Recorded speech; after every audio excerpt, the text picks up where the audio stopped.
Todo mundo fala que tem que ser feita adubação verde. A gente já tratou aqui no canal sobre as espécies para adubação verde, mas a gente ainda não tratou de quais que são as vantagens de você estar trabalhando com esse tipo de adubação verde. Por isso a gente vai falar hoje 5 vantagens principais, existem outras ainda, tá?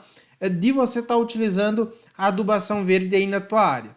Então vamos lá. O primeiro motivo é que melhora o armazenamento de água nesse teu solo.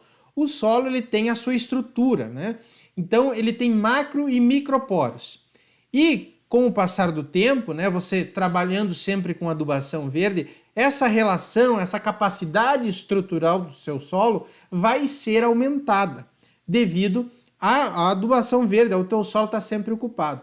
Então, quando você tem períodos de seca, períodos de menos água, onde chove menos, a cultura que está ali implantada vai sofrer menos. Por quê? A adubação verde melhora a capacidade de retenção de água, justamente porque ela melhora a estrutura. E a água está no solo, nos macro e nos microporos. Quando a estrutura do solo é melhorada, o solo também aumenta a capacidade de reter água.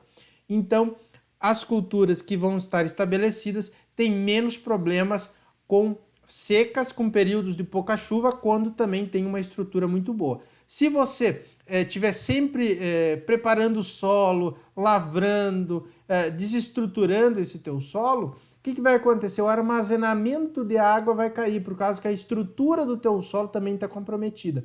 E aí qualquer problema com falta de chuva, né? Poucas semanas sem chuva, a sua cultura lá implantada já começa a sofrer com falta de água. Então esse é um problema bastante grave que a adubação verde também ajuda aí a combater esses problemas. Outro, esse aqui é bastante conhecido, eu acho, que é a reciclagem de nutrientes. Eu coloquei aqui um texto de apoio, tá? Mas eu vou falar aqui com base nesse texto.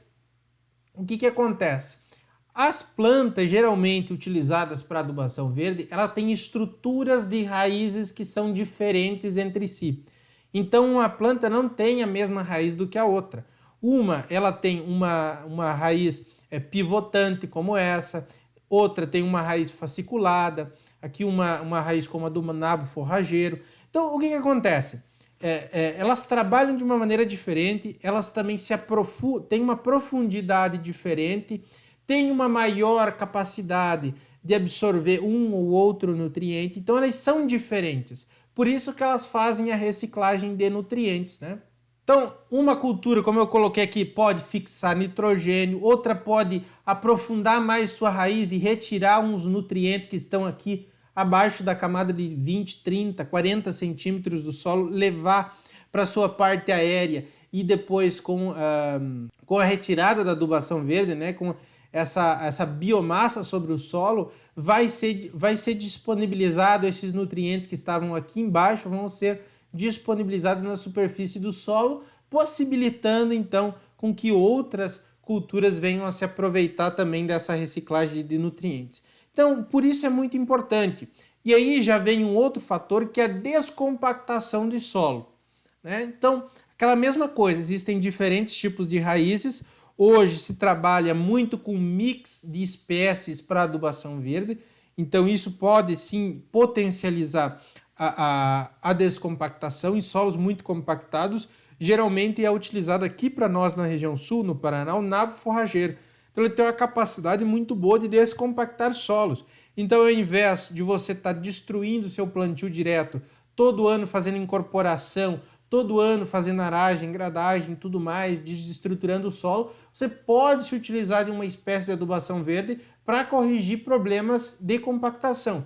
Isso é muito bom. E já tem estudos indicando que por exemplo, o nabo forrageiro, ele inclusive melhora a capacidade de penetração de calcário em profundidade. Então o espaço deixado pelas raízes, né, depois que existe uma decomposição dessas raízes, vai fazer com que muitas vezes o calcário que foi depositado só em superfície não foi incorporado, cria uma certa estrutura no solo que possibilita então o calcário descer em profundidade. Então olha quantas vantagens existem de fazer uma adubação verde, né? Aqui nós temos 2 exemplos, uma cultura aqui e outra aqui, né? Dois tipos de raízes diferentes. Vamos supor que essa aqui é uma cultura de adubação verde, né?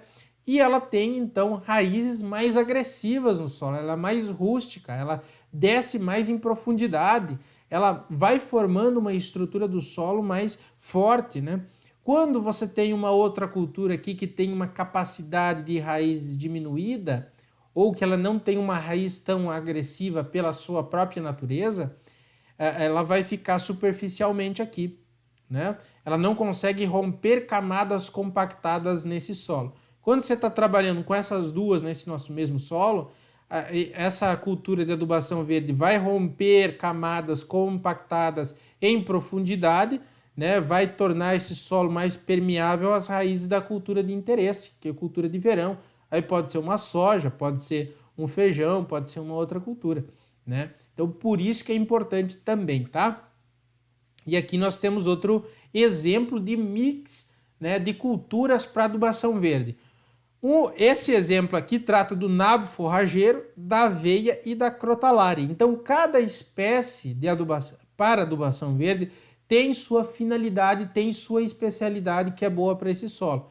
Então, o nabo forrageiro ele recicla o fósforo e também faz a descompactação do solo. Então, olha que interessante, esse fósforo que está no nosso solo, ele é reciclado, tá?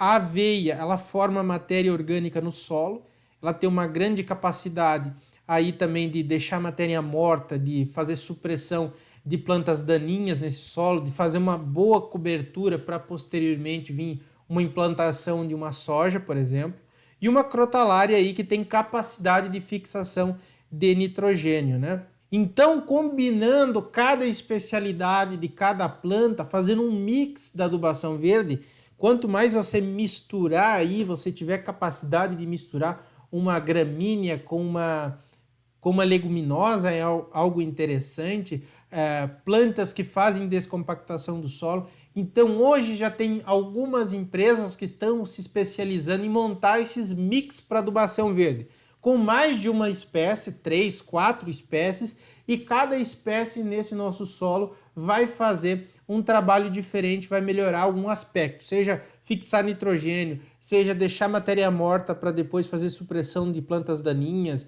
e também aumentar o teor de matéria orgânica, seja reciclar nutrientes, trazer nutrientes lá de profundidade para a superfície do solo.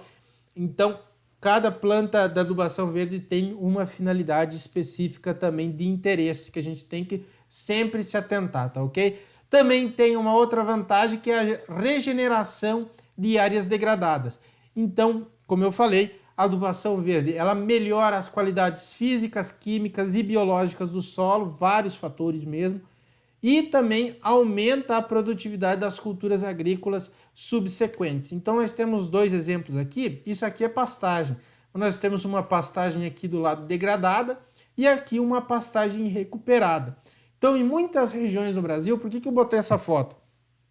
Vai se abrir uma área para plantio de soja, para plantio de milho, uma cultura de grãos, primeiro se faz um plantio de uma braquiária, se faz o plantio de uma espécie mais rústica para melhorar as qualidades químicas e físicas e biológicas também do solo, para depois você entrar com uma cultura de grãos. Então aqui coloca um gado para engordar e depois nos outros anos começa a pensar aí em estar trabalhando com cultura de grãos para ir recuperando essa área, porque provavelmente se você for fazer um preparo de solo aqui e já plantar uma cultura de grãos, vai ter uma produtividade não tão boa assim. Então por isso que é interessante você melhorar a qualidade do teu solo para depois plantar grãos. Se você calcarear aqui, fazer uma fosfatagem, fazer um plantio com uma adubação aqui recomendada, vai produzir? Vai produzir, mas eu acho que vale muito mais a pena você começar a pensar em recuperar áreas degradadas que você tem para posteriormente, então, fazer a implantação dessas outras culturas, milho, soja, feijão, etc. Outro exemplo, controle de plantas invasoras e daninhas. Nós temos aqui o exemplo da aveia.